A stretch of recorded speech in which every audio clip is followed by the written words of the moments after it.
as you all know, these Motivation Monday conversations are all about normalizing the human experience along the journey to medicine. This is all born out of the movement that GABA currently has to make everyone aware that you don't have to be perfect and you don't have to be this cookie cutter person in order for you to be successful in the career to medicine. Oh my gosh, your hair looks so great. How was your holiday? The Caribbean humidity is working well for me. Are y'all celebrating there now? Celebrating what? What are we celebrating? In the US now, it's like Christmas and New Year's is coming up and all that kind of stuff. So are y'all in class? No. We finished our term. Our next term starts on 10th of January. We have time. Oh, I'm so jealous. I want. But you know what happened on the island? There was an outbreak in one of the resorts here. Yeah. Because of which our numbers went up like crazy. So we're on a curfew. We're on a night curfew right now. So there have been no night Christmas parties, nothing. What? It's been... I feel like I've lived It's been fun. rock. Yeah. Sounds fun. Sounds like a lot of watching shows at home. Hey, everyone. Thank you so much for tuning in. I'm Candace from GABA. I'm so excited to have y'all here for this amazing conversation about the intersection of medicine and art. I am like not going to even try. I'm sure many of you have benefited from her awesome work so far. So why don't we jump in and share for folks that are listening kind of a little bit about why you chose medicine and then maybe your journey to medicine. Okay, first of all, I want to say hi to all my students from India who seem to have joined in because it's been a really long time I interacted with anyone. Ever since I came here, I haven't really taken a class online for anybody. So it's really nice to see everybody here. And thank you so much for giving me this opportunity on Instagram to talk to everybody.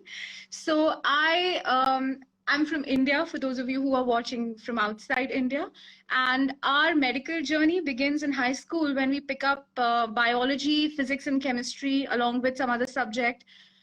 We do that for 2 years. And then because of the sheer competition for the entrance exam, I had to take another year to prepare to get into MBBS. And the MBBS itself, the medical school, was 4.5 years long. And then 1 year of internship, which then gave me the chance to put the doctor in front of my name finally. Yes. And way back in my second year, when I opened Robbins for the first time, I knew that I have found the thing I'm going to do for the rest of my life. Oh my gosh. Instant. It was like love at first sight. It is the most successful relationship so far. Yeah.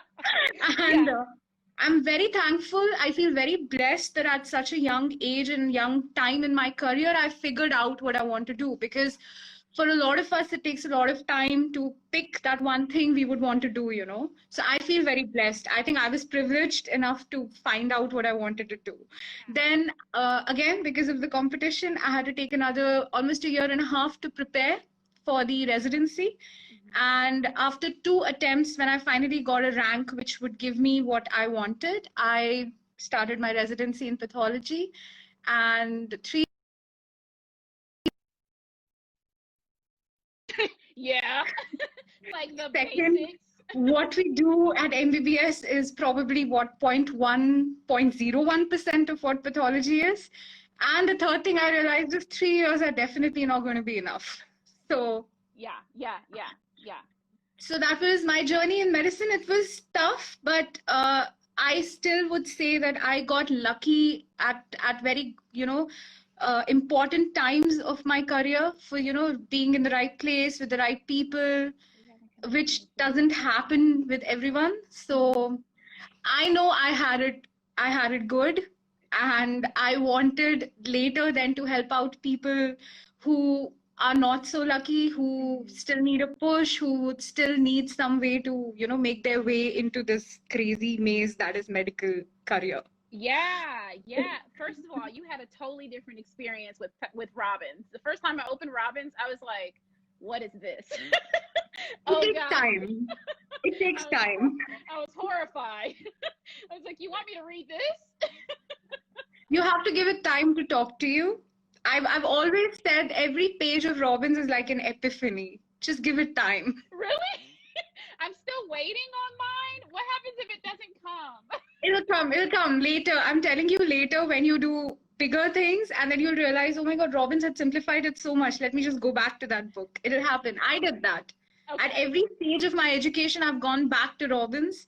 Even today, I go back to Robbins whenever I have a doubt. And I feel very happy when I see students quote Robbins to me. I was like, ah, thank God they're reading the book.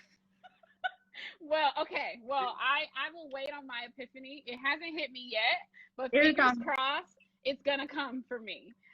But I just like love. So I'm thinking like as I was a student, if I had what you do in Path, maybe I would have had a different experience. You know, maybe I would have been able to relate to material. So, how did you? Were you all?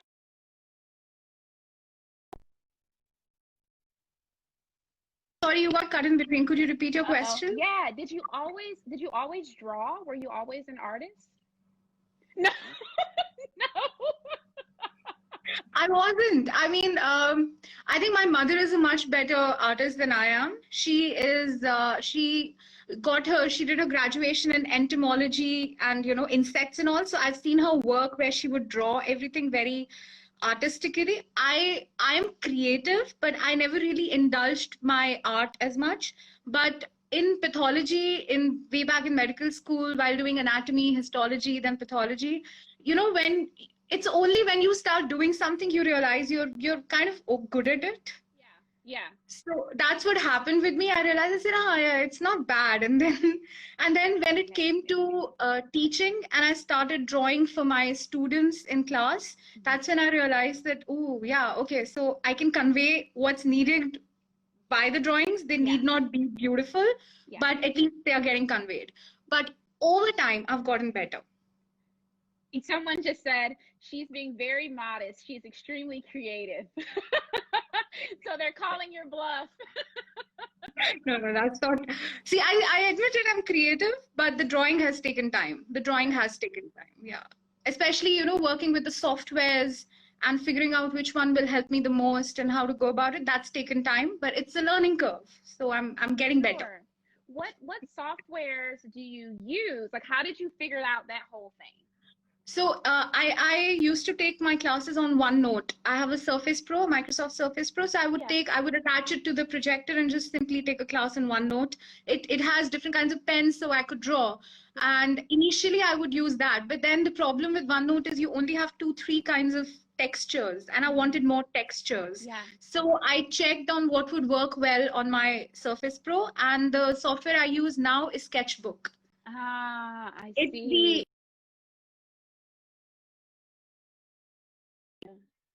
Yeah, yeah. Sketchbook, and then I take the drawing, I put it on my PowerPoint, I make a slide out of it, and then I share it. So Yeah. that's the work process. Okay. Well, I have to say, like, it's very inspirational because every time my pathology professor would say something like bread and butter or cauliflower, like it makes some kind of comparison to food. I never saw it. I never. Yeah, first of all, yeah, it's mostly food. I don't know why. I'd really like to delve into it someday, that why are we so obsessed with food? But yeah, it does take imagination, I think. And I think one of the most important jobs of someone who's teaching pathology is to bring about that comparison. Yeah. So I've always tried to show the original first. Yeah. That, okay, this is bread and butter. Now let's see if we can find it in this picture. Or this is, if this is chocolate, let's see if we can find chocolate in this somewhere. It takes time. And sometimes students will not understand it. So that's when you say, just trust me. That's it. Just trust what I'm saying here. It's bread and butter. You don't see it yet, but it's there. So I'm thinking, and I love these questions that are popping up, folks that are listening. Please keep them coming because I'm making a mental note and I'm going to ask them near the end. Okay. I just saw the future of pathology and we'll go back there. So I'm thinking, so you are originally inspired to do this because of your students, right? That is amazing because I think what happens sometimes is it's only one way. The teacher tells the students, but you really were able to kind of create a connection with your students and let them influence you as well, which is really beautiful. It was because of them, because the more I interacted, the more I taught, I realized where they are facing problem in understanding something and I think there were two things that I felt was missing in the way we were being taught pathology, and something that I had promised myself, if I ever start teaching, this is what I'm going to do. One is to simplify things, because pathology can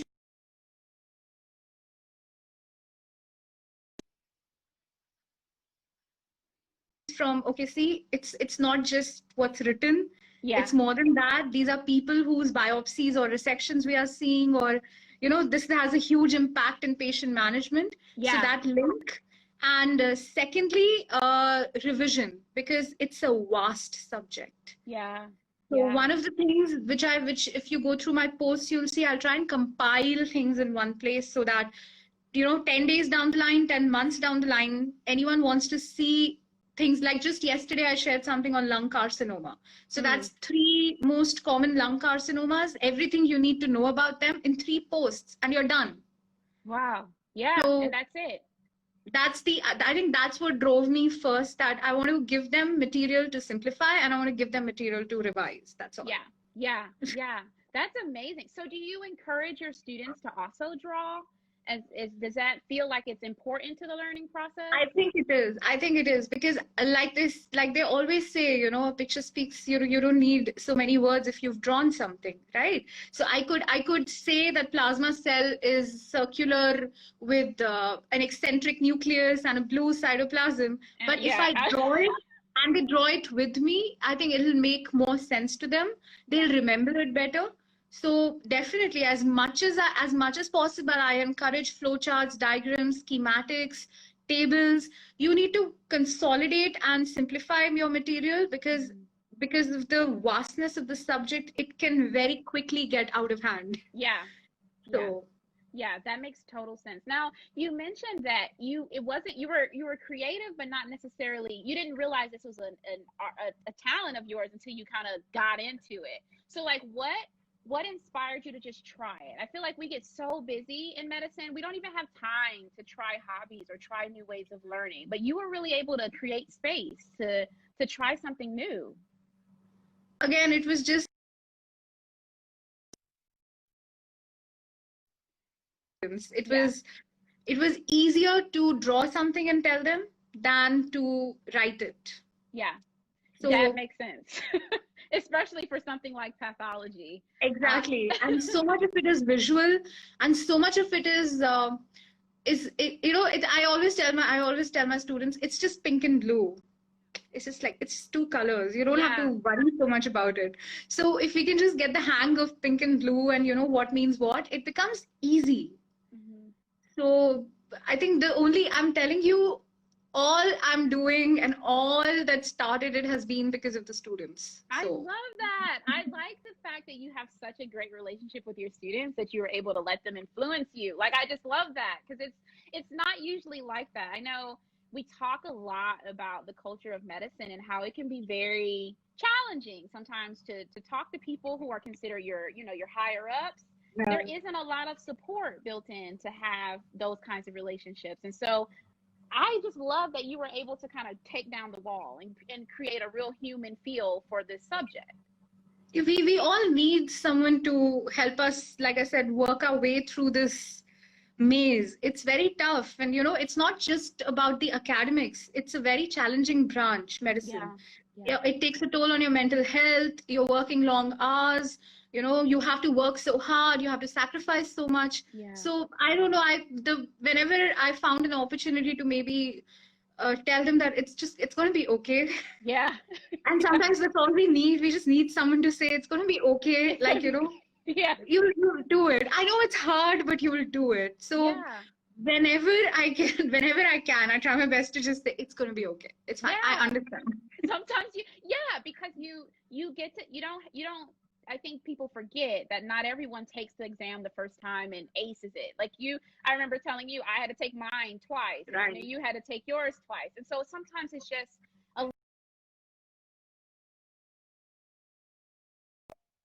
and it'll work out. And that's literally all we need. We Yeah. know we'll do it. All of us know what we need to do. All of us know we have all the resources. All of us have it in us. We've chosen this field. We know what it asks of us, you know. But if someone can just say that, yeah, you'll do it. Yeah. It'll happen. Yeah, and that's all we need. I really feel that's all we need. Yeah, and have examples like you who of people who have done it, who've had real experiences doing it and weren't perfect but made it their own and really, you know, was successful as a result of that. Like I think that's very important. So speaking of mental health, now I know right now I'm sure drawing and your doodles are really great for stress relief in some way. Right. Yes. You haven't. If you see 3-4 posts coming in a go, it was a particularly tough day. It helps with mental health and stress relief. It really does, because it works both ways. One, I feel constructive, I feel creative, I feel like I'm doing something useful.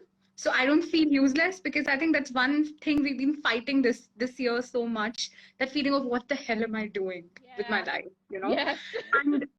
And then when I post it and I see students' reactions, it sort of makes me it gives me such great feedback to, okay, it sort of validates the job that I did on a tough day. So for me, that's why I think I took Pathodoodles from, it's been 1 year. Pathodoodles is 1 year old on Instagram. It's grown so much.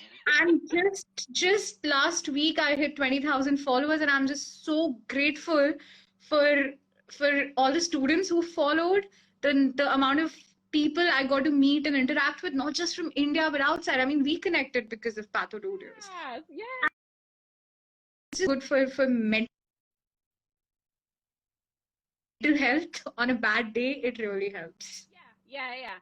I love the idea of building community around art. And I think you said something really important. Like, I think it's hard to, it's great that what you're doing is great because you feel like you're still doing work, but you're also doing something that's good for you. And I hear a lot of students say, you know, it's hard to step away from studying because you feel guilty. You feel like, what am I doing with my damn time? Like, I need to do, I need to be working. I know.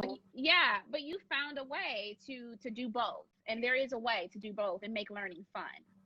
No, it's not just about learning fun. One thing like you said, like I was not an artist before I started teaching, to be honest. But I did indulge creatively in things that I could. Like I write and I read. So there were times in medical school journey when I let that go.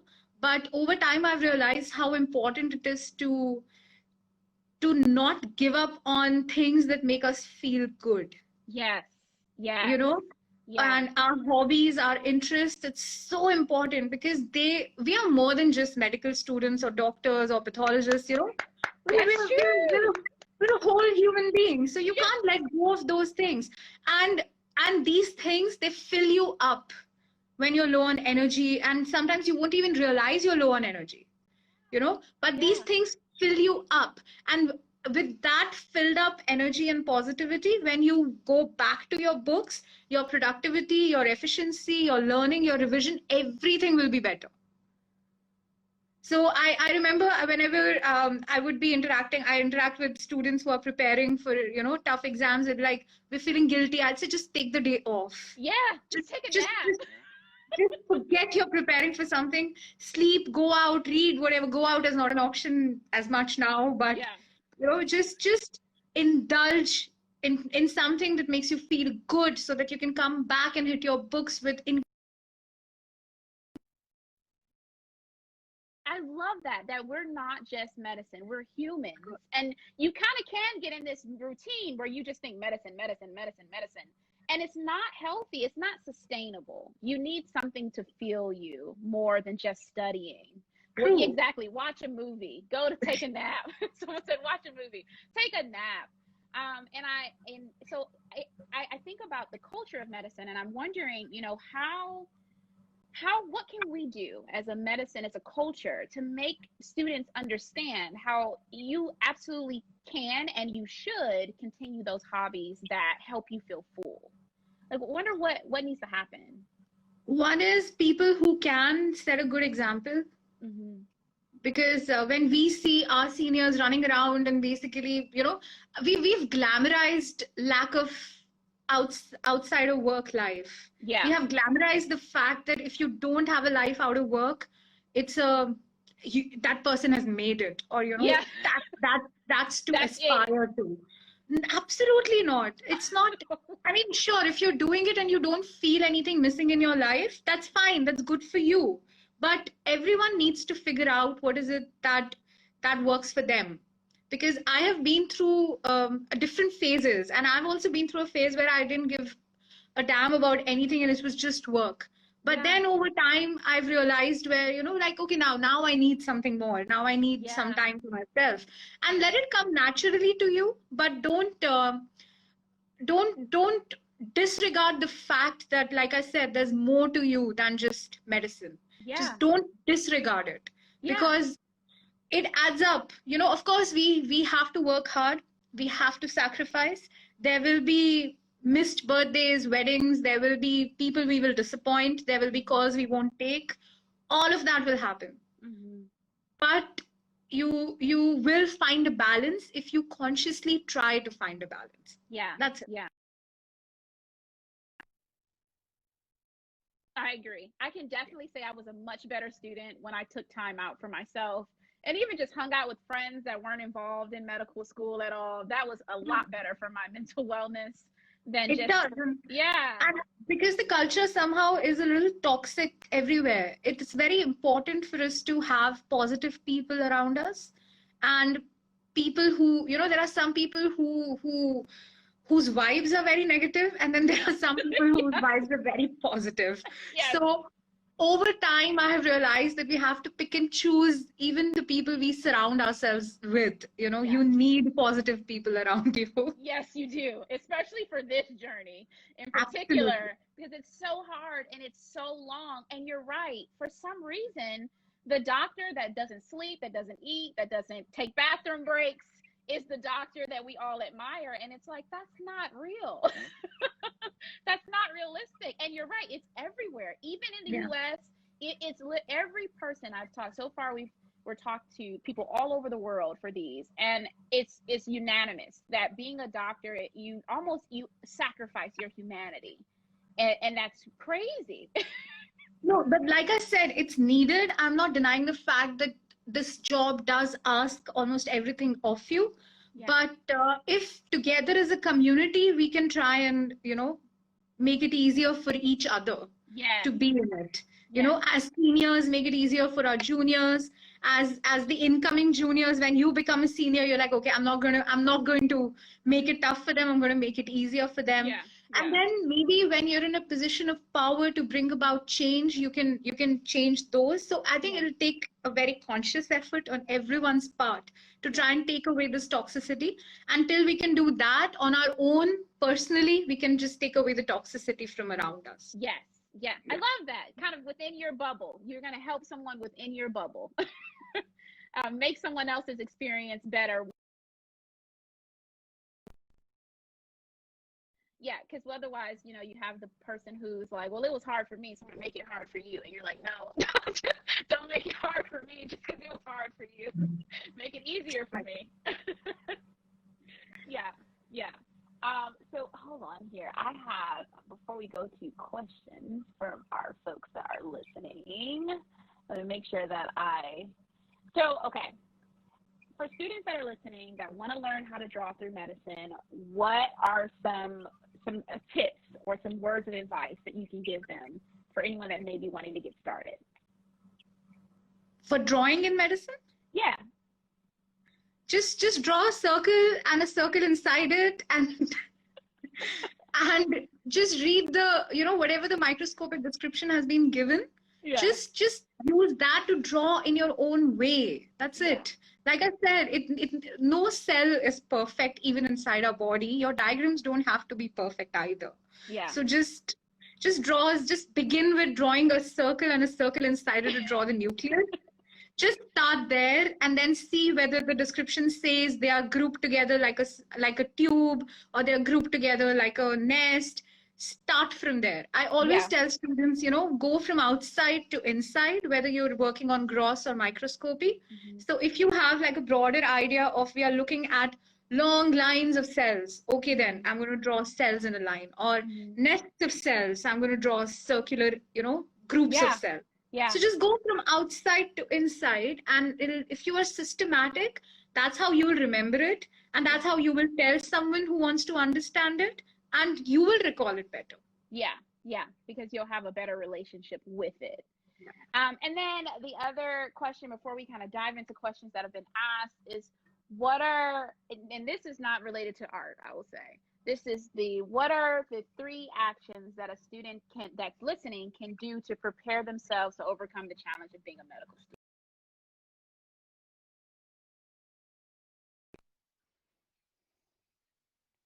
student? Because like it's a very challenging field, and it'll get even more challenging. We are all witnessing right now how important our field is.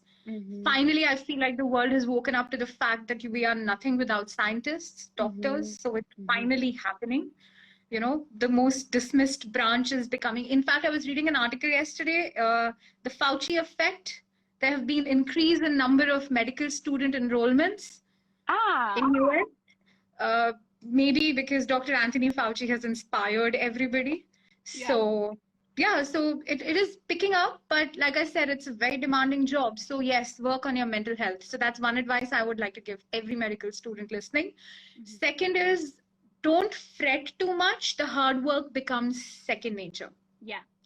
That's something I've realized over time, because a lot of my friends who are not in the field would look at me and go like, how are you studying so many hours? And to you, they don't seem like so many hours, because that's just what you have to do. Yeah.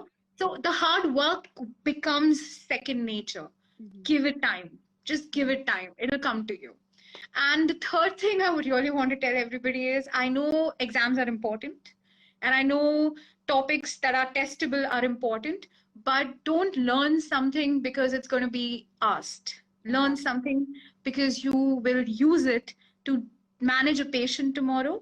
Be curious about learning things, because I feel really bad when I see somehow curiosity is going away. Yeah. Because there's so much pressure of exams, which is, of course, they are important, but if we look at them in the right way, maybe, if we are curious about things, we'd want to know more. And something that we learn with interest stays with us longer than something we would have mugged up a day before the exam. Yes. So. That's very true. Excellent advice.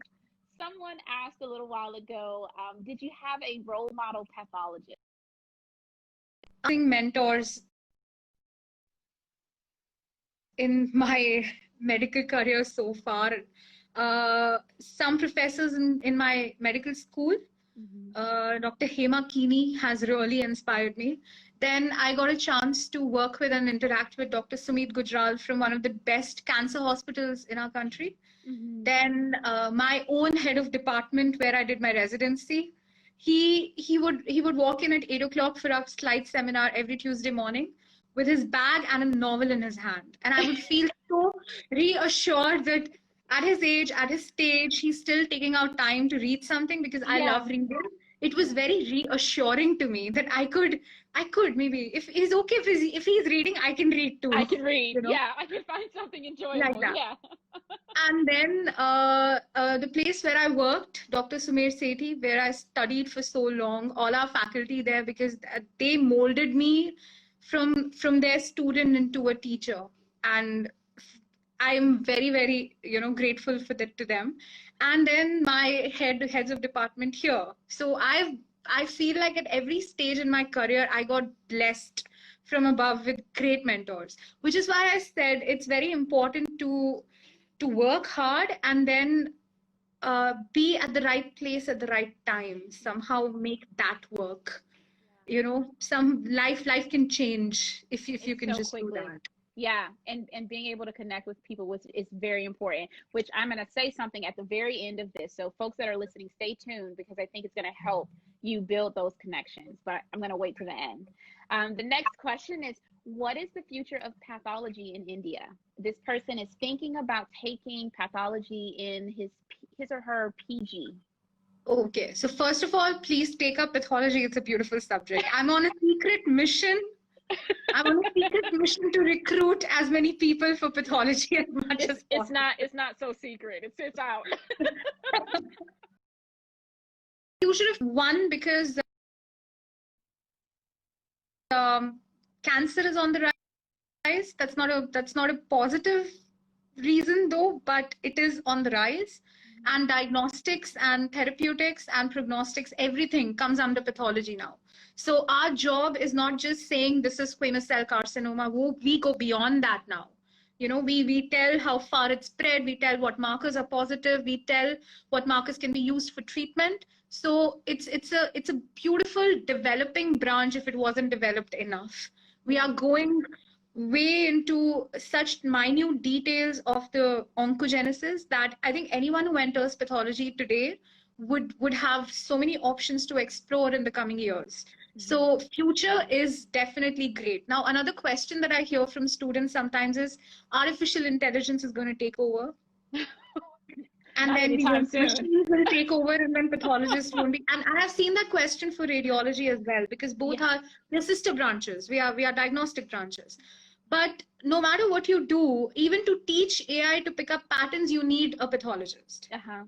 Right? So I'll give you a simple example. Very, very basic thing. On a complete blood count given by the machine, I can get thrombocytopenia. If the platelets are clumped together, the machine is going to count them as one. That's a spurious thrombocytopenia. That's not a true thrombocytopenia. At that point, I'm going to see the slide and I'm going to see it under the microscope myself to see, oh no, there are clumps. Count is fine. You know, that's a very small example, very tiny example. But that's the difference between a machine reading a report and a pathologist reading a report. So you definitely need that. We will never be out of, just because machines have come, we will never go out of importance. We'll always be important, and it'll keep growing because diagnostics and therapeutics and prognostics are interlinked now. I love that. I mean, and also I think it's odd how much paranoia comes about because of all of the machines and technology. Totally without humans involved in the process. No. I mean, I don't want my surgery done. To teach them also, you need a pathologist. They only know what we know. Correct. So Correct. I get that. Someone asked, I want to know, what is the advice for UG teachers? Undergraduate teachers, so I'm one myself. So read extensively, because we need to, I think read 100 things in order to teach 10 things, because you can only go from a broader to a smaller vision. So do that. Never forget that when you're teaching undergraduates for the first time, they are a clean slate. They are going to hear about the disease for the first time from you. And you are going to make their foundation for adding on to clinical and treatment and surgical and all of that. So I always tell, even when I'm teaching, when I tell students to revise, I say just keep a capsule in your head: age, sex, etiology, pathogenesis, clinical features, and what are the tests you're going to do. If you can just remember these basic things about all the diseases that we're going to keep teaching you, you can build on them slowly. So my advice to UG teachers is just this: do not forget that you were a medical student at some point of time who knew nothing. So remember that, and then take it further for your medical students. That is great advice, especially as a medical student currently. I think sometimes professors forget that things get boring sometimes. We got to jazz this up a little bit. Let's see. So someone asked, can you study pathology from basics? I think the question is, how do you start studying pathology?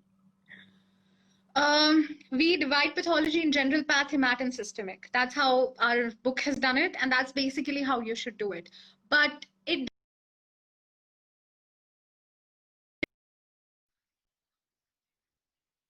there is no timeline here. If you're reading it for an exam, like an entrance exam, your university exam, or a term exam, you need to clarify your goals in terms of, these are the objectives I need to cover. These are the absolute important things I need to know. Yeah. Like a list of maybe 10 things or 15 things. These are the must know things in this topic. Read them, test yourself. Testing is a very important component of learning. Yeah. Yeah. Unless you test yourself, you will not know how much you have remembered and where you are lacking understanding. Yeah. So you need to complete the cycle of learning and then testing. And then testing, you go back to your notes and figure out where you went wrong, why, and how you need to work on it. Yeah. So depending on the exam, you need to figure out your goals. And if you, like, I think someone had asked in 3 months, if you have your goals defined, sure, why not? Yeah. Yeah. If you know what you have to read, why not? Do it. Yeah. Yeah. Don't let Get anyone started. tell you can't read it. Get started. Yeah. It's not, no one's going to tell you, hey, no, you're not allowed to read that at this Like, point. if I say no, are you not going to try? Of course you're going to try. So try. Yeah. Do it. Yeah. Yeah. And I feel like this last question is totally in your alley. This person asked, they are a pathology resident, but they find that sometimes pathology gets boring. What can they do about it? Okay, so pathology will become boring to you if you don't link it up with why you are reading it or why you are learning it. Yeah. If you forget that the slide that you're seeing belongs to a patient, a pap smear is from a patient who's undergoing screening. Could she have pre-malignancy of the cervix, or does she have just an infection? That's a big difference between the two. Mm-hmm. If you can tell yourself the implication and the consequence of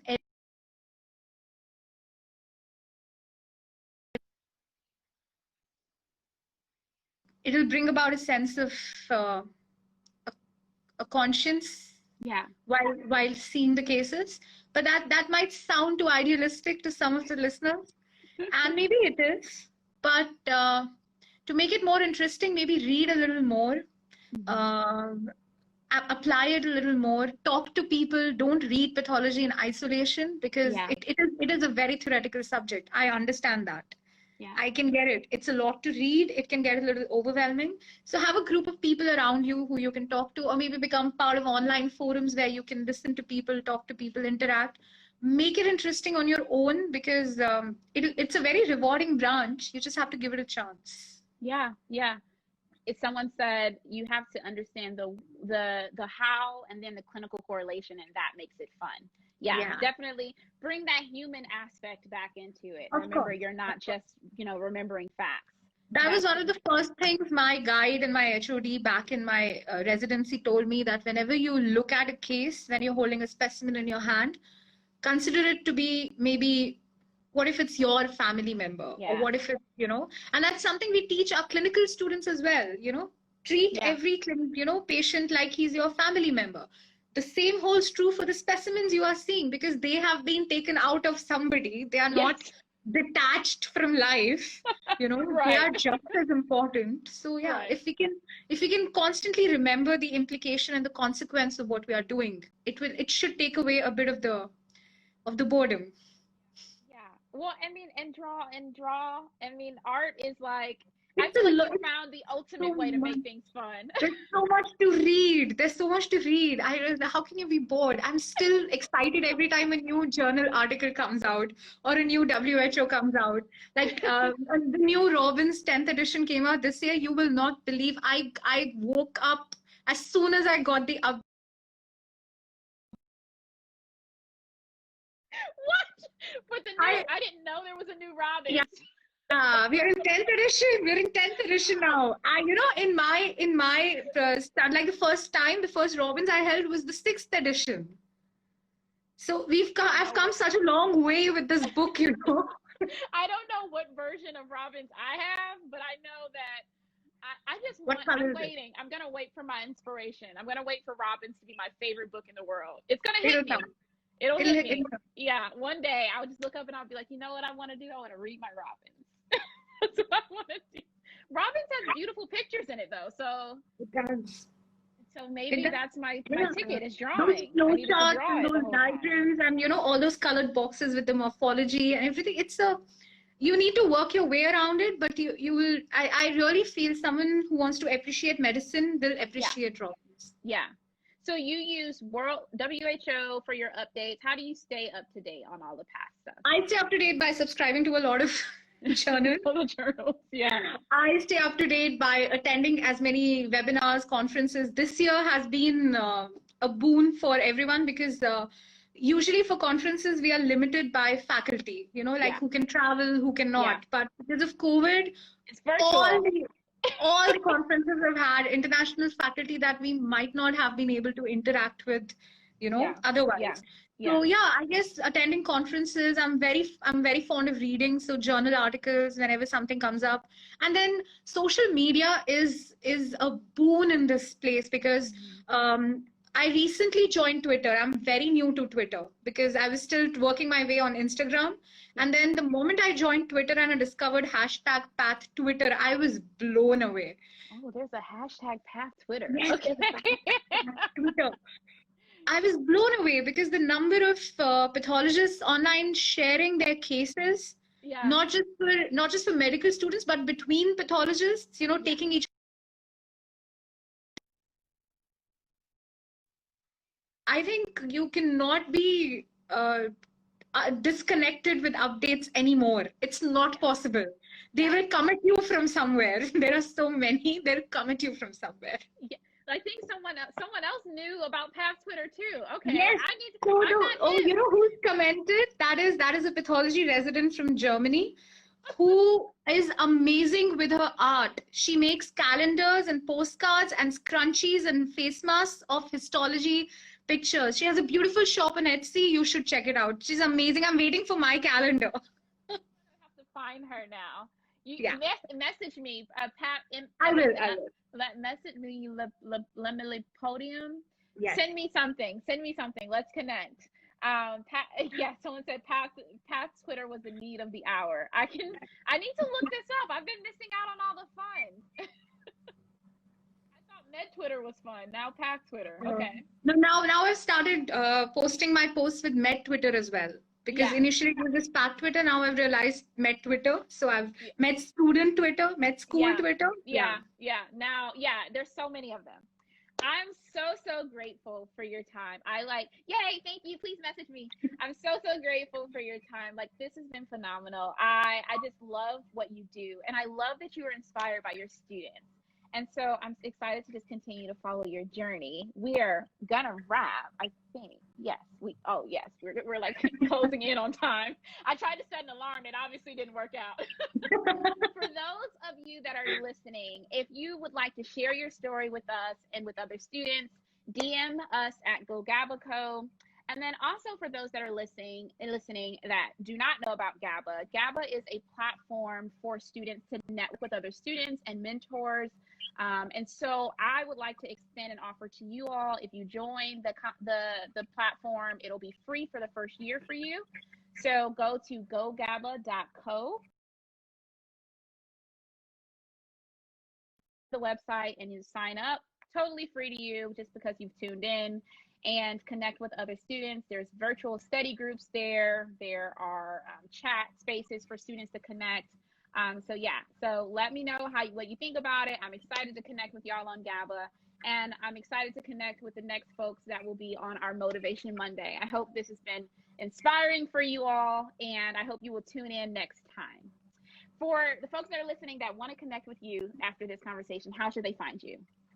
Pathodoodles on Twitter, Pathodoodles on Instagram, and Pathodoodles on Facebook. And YouTube. Yes, and on YouTube. I need to work on my YouTube. And YouTube. Find her on YouTube. You have such a great disposition. I'm sure it's going to be an amazing show. I want to tune in very soon. So make sure you send me a link. I will. Thank you so much. And I'm so thankful to all the students from India who joined it. I feel so nice to be able to connect with them after so long. And I really admire what you're doing with GABA, and I hope to see it reach wherever you want it to reach. And I'm so glad I got to be a little part of the journey, and I hope we can stay connected and do more things together. Uh-oh. Can you hear me? Yes, okay. Yes. Thank you so much. I'm so excited to have you, and I'm excited to have you as part of the GABA family. So we'll stay in touch. Don't worry, we're not going anywhere. Everyone's sending you so much love. Can you see all I the know. Thank comments? you so much. Y'all give a bunch of hearts really quick. Heart, heart, heart, heart, heart, heart, heart, heart, heart. Give her love. Give her love. Because we're gonna wrap up in like 5 seconds. So alrighty, I will talk soon. Oh, look at the hearts. Thank y'all. Y'all are so sweet. Have an amazing day. I'll message you a little bit later today.